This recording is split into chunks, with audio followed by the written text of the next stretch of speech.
नमस्कार दोस्तों, मेरा नाम है हितेश और स्वागत करता हूं आज की इस वीडियो में, जहां हम बात कर लेते हैं आज कुछ ताज़ा तरीन खबरों की। तो बिना टाइम वेस्ट किए चलिए शुरू करते हैं। वित्त मंत्रालय द्वारा राज्यसभा में प्रस्तुत किए गए आंकड़ों के मुताबिक प्रधानमंत्री मुद्रा योजना के तहत महिलाओं को ऋण देने की सूची में सबसे शीर्ष स्थान पर जो राज्य है वह है तमिलनाडु।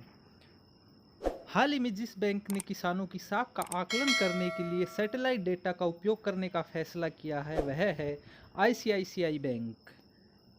हाल ही में जिस देश ने एक समारोह के दौरान पाकिस्तानी नौसेना के लिए निर्मित एक उन्नत नौसैनिक युद्धपोत लॉन्च किया है वह है चीन देश।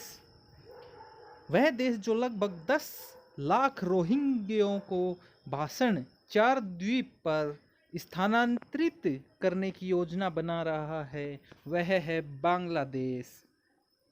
वह देश जिसके साथ भारत ने राष्ट्रीय समन्वय समिति की पहली बैठक की सह अध्यक्षता की है वह है उज्बेकिस्तान। केंद्र सरकार ने जीएसटी में बड़ी राहत देते हुए जितने लाख रुपए सालाना तक के टर्नओवर वाले कारोबारों को इसके दायरे से बाहर रखने का फैसला किया है वह है 40 लाख रुपये। भारतीय जूडो खिलाड़ी दीपांशु बालियान को नाडा के डोपिंग रोधी अनुशासन पैनल ने प्रतिबंधित पदार्थ फ्यूरोसेमाइड के सेवन के कारण जितने महीने के लिए निलंबित किया है वह है 22 महीने। केंद्र सरकार खाद्य सामग्रियों में ट्रांस फैट 5% से घटाकर जितने प्रतिशत करने की तैयारी कर रही है वह है 2%।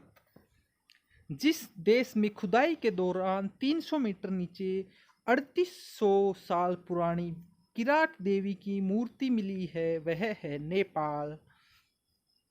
केंद्र की तरफ से निर्यात सुविधाओं पर आधारित रैंकिंग में जिस राज्य को पहला स्थान प्राप्त हुआ है वह है गुजरात।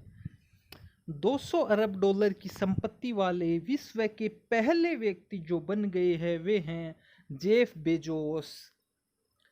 उत्तर प्रदेश सरकार ने एस के भगत को हटाकर जिसे नया गृह सचिव नियुक्त किया है वह है तरुण गाभा। हाल ही में केंद्रीय संस्कृति मंत्रालय ने स्मारकों के प्रबंधन में सुधार हेतु भारतीय पुरातत्व सर्वेक्षण के जितने नए प्रशासनिक सर्कल की स्थापना की घोषणा की है वह है 7। केंद्र सरकार ने मानसिक स्वास्थ्य पुनर्वास के लिए जिस हेल्पलाइन सेवा शुरू की है वह है किरण। असम सरकार ने ड्यूटी पर कोविड-19 से मौत होने पर पत्रकारों, होमगार्ड्स और अन्य अस्थायी कर्मचारियों के लिए जितने लाख रुपए के बीमा कवर को मंजूरी दे दी है वह है 50 लाख रुपये। केंद्रीय रक्षा मंत्री राजनाथ सिंह ने एनसीसी प्रशिक्षण के लिए जिस ऐप को जारी किया है वह है DG NCC app. TikTok company के जिस सीईओ ने अपने पद से इस्तीफा दे दिया है वह है केविन मेयर। केंद्र सरकार तीनों सेनाओं को मजबूती प्रदान करने के लिए जिस जगह एयर डिफेंस कमांड की स्थापना कर सकता है वह है प्रयागराज। बांग्लादेश ने जिस देश की एक कंपनी द्वारा निर्मित कोविड-19 के संभावित टीके के मनुष्य पर अंतिम स्तर के परीक्षण को हाल ही में मंजूरी दी है वह है चीन। केंद्र सरकार ने क्षेत्रीय संपर्क योजना यानी उड़ान स्कीम के चौथे चरण में जितने हवाई मार्गों के आवंटन को मंजूरी दे दी है वह है 78। भारत और एशियाई इंफ्रास्ट्रक्चर इन्वेस्टमेंट बैंक ने मुंबई में उपनगरीय रेलवे प्रणाली की नेटवर्क क्षमता, सेवा गुणवत्ता और सुरक्षा में सुधार हेतु जितने मिलियन डॉलर के ऋण समझौते पर हस्ताक्षर किए वह हैं 500 मिलियन डॉलर।